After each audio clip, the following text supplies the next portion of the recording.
اساتذہ کے ساتھ، اساتذہ تو ہر دور میں ہوتے ہی ہیں، لیکن آپ کو زیادہ بڑے لوگوں کے ساتھ کام کرنے کا موقع ملا، مجھے ایسا لگتا ہے. تو آپ کن لوگوں سے زیادہ متاثر ہوئے جن کو آپ اب بھی یاد کرتے ہیں یار یہ صحافت کے بڑے استاد تھے؟ یار صحافی کے طور پہ تو میں کسی سے متاثر نہیں ہوا، اس لیے کہ میں اپنی صحافت کو کچھ سمجھتا نہیں ہوں. ٹھیک ہے، تو میرے روزگار کا ذریعہ تھا، 40 سال میں نے کی یہ کام سارا. ٹھیک ہے، اور میں نے اسی کی روٹی کھائی اور تنخواہ میں رہا، اور تنخواہ بھی میں نے جو ہے بہت سارے اپنے سینئر ساتھیوں سے بھی زیادہ تنخواہ حاصل کی، اور میں نے تنخواہ سے باہر کچھ نہیں کیا. ٹھیک ہے، میں دعوتوں میں جانے سے بھی گریز کرتا تھا، آپ جانتے ہیں. میں منسٹروں سے ملنے میں بھی خوش نہیں ہوتا تھا، گریز ہی کرتا تھا نہ جاؤں. ٹھیک ہے، تو میں نے کچھ شرائط اپنے اوپر عائد کی تھی کہ یہ میں نہیں کروں گا. جہاں مجھے جانا تو میں رپورٹر کو بھیجتا تھا کہ بھائی اسے جانا چاہیے، وہ ہے اس لیے، میں تو نہیں ہوں. میں نہیں ملتا تھا. ٹھیک ہے، میں نے جو انٹرویو کیے وہ یا تو نواب وقت کے زمانے میں کیے یا اخبار جہاں کے زمانے میں کیے، کیونکہ انہوں نے مجھے ڈیوٹی کے طور پر مجھ سے کروائے. ٹھیک ہے، ورنہ میں اس لیے نہیں جاتا تھا کہ انٹرویو کرنے والوں کے بارے میں خبریں اچھی نہیں ہیں، تو میں نہیں چاہتا تھا کہ میرا شمار بھی ان میں ہو. ٹھیک ہے، تو مجھے ان فیکٹ صحافتی اصول جانتے سیکھنے والی بات، تو میں نے تو اپنے طور پر بہت ساری چیزیں ان کو دیکھ کے میں نے اپنے اوپر بہت ساری شرائط عائد کی، کیونکہ مجھے یہ نہیں کرنا. تو اب آپ اس کو جو چاہیں کہہ لیں کہ میں کس سے متاثر ہوا، تو میں نے تو کسی جیسا کیونکہ میں تو صحافی بننا ہی نہیں چاہتا تھا نا. میری کوشش رہی بی بی سی میں جانے تک کہ مجھے اتنے پیسے کی کوئی اور نوکری مل جائے تو میں یہ چھوڑ دوں، کیونکہ میرے لیے صحافت وہ چیز تھی ہی نہیں. لوگوں کے لیے ذریعہ ہوتی ہے to reach so many places. میں تو کہیں جاتا ہی نہیں تھا، میں تو دفتر سے گھر اور گھر سے دفتر، زیادہ سے زیادہ پریس کلب. تو اتفاق سے ایسا نہیں ہوا. میں نے ویسے ماتری صاحب سے سیکھا، میں نے رانا بشیر سے سیکھا. میں نے یہ کہنا چاہیے مجھے، اگر وہ تو اگرچہ وہ ایڈیٹر نہیں تھے لیکن میں نے رانا بشیر سے سیکھا. میری زندگی میں 2 لوگ جو ہیں وہ بڑے ہیں جن کو کہنا چاہیے، صحافت کے بڑے لوگ، رانا بشیر اور انقلاب ماتری. اور وہ دونوں صحافی نہیں ہیں. دونوں صحافی، ماتری صاحب بھی صحافی نہیں تھے، وہ سی اے کرنا چاہتے تھے، لائر بننا چاہتے تھے. ان کے والد کا انتقال ہو گیا، ان کو واپس بلا لیا گیا اور ان کے حوالے کر دیا گیا کہ یہ لیں جی سنبھالے ان کو.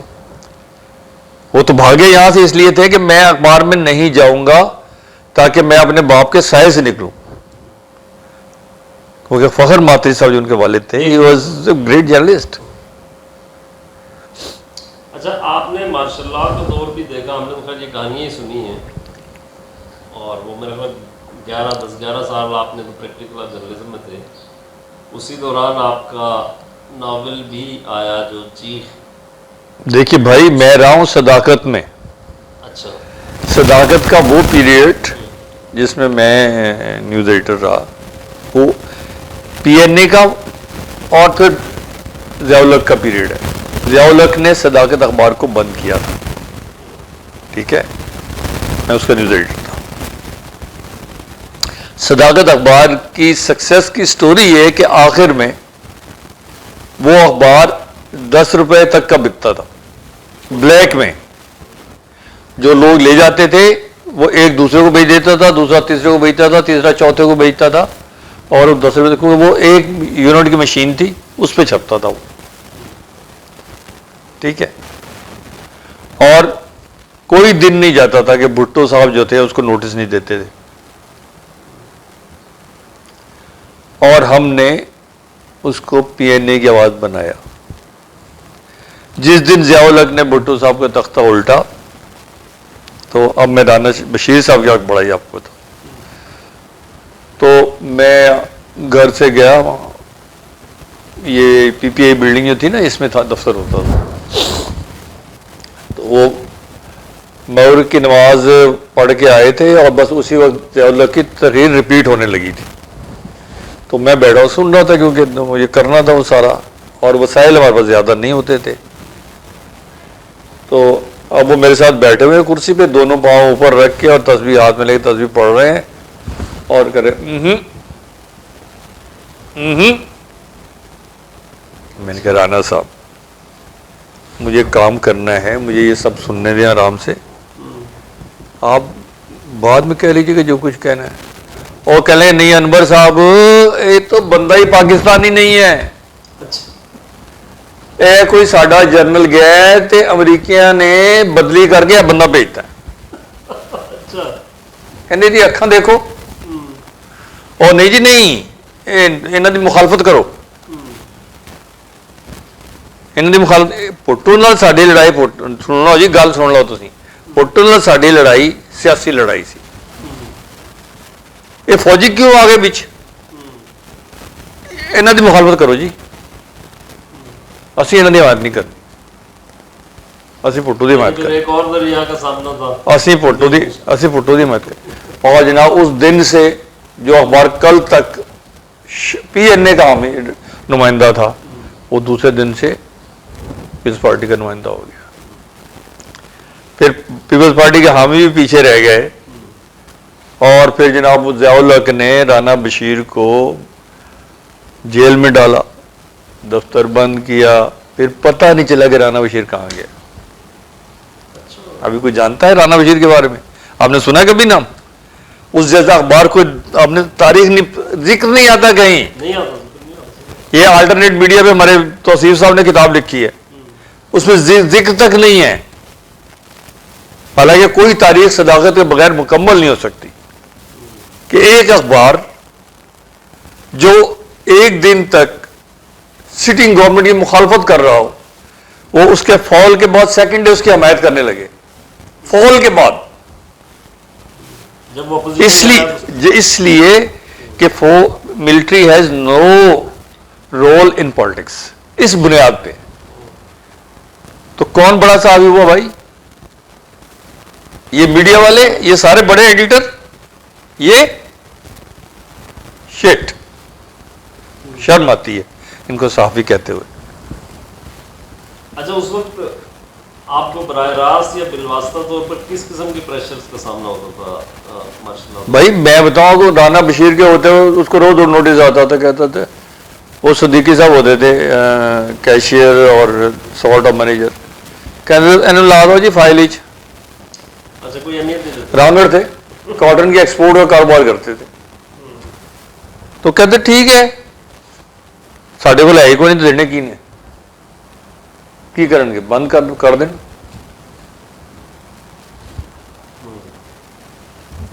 آپ نے ایک بات رہ گئی نا، وہ کہ ایڈیٹوریل کا احترام کیوں ختم ہو گیا؟ ایڈیٹوریل کو بتانا، میں نے بتایا تھا نا کہ میر صاحب نے کہا کہ دوسرے لوگوں نے صحافت کی تو وہ لکھتے تھے ایڈیٹوریل. تو اٹ از گریٹنس آف میر خلیل الرحمان کہ انہوں نے اس بات کا اعتراف بھی کیا اور یہ بات بھی ہمیں بتائی جسے اب کوئی بتاتا نہیں ہے کہ بھائی انہوں نے صحافت کی، وہ لکھتے تھے، کرتے تھے. ٹھیک ہے، اب اس کو آپ ٹرانسلیٹ کر لیں دوسرے معنوں میں کہ وہ تو he was seller of talent. وہ صحافت سے ان کا کوئی واسطہ نہیں تھا، ایک انڈسٹری چلاتے تھے. اچھا سر، ایک جرنلسٹ کے طور پر مطلب ہمارے لیے جو غیر معمولی واقعات ہوتے ہیں وہی ہم اسی کے اندر ظاہر خبر تلاش کرتے ہیں اور ہم اس کو اسی اینگل سے دیکھتے ہیں. مطلب کوئی واقعہ ہو رہا ہوتا ہے تو ہم آٹومیٹیکلی ہم بندے گرنا شروع کر دیتے ہیں کہ جی اتنے مر گئے ہوں گے، یہ ہوگا، اس کے پیچھے وجوہات نہیں. مطلب انسانی جو پہلو ہے وہ پیچھے چلا جاتا ہے نارملی. تو آپ کو کون سے ایسے واقعات ہیں یا کوئی ایسا واقعہ ہے جس نے متاثر کیا اور آپ نے کہا یار میں کیا کر رہا ہوں جرنلزم چھوڑو اس کو؟ میں شروع سے میرا کوئی آئیڈیل تو نہیں تھا اور میں اس بات کے خلاف ہوں جو نظریاتی صحافت کہتے ہیں نا، یہ بالکل جھوٹ بولتے ہیں. نظریاتی صحافت کوئی نہیں ہوتی، کوئی مالک آپ کو نظریاتی صحافت کرنے کا موقع نہیں دیتا.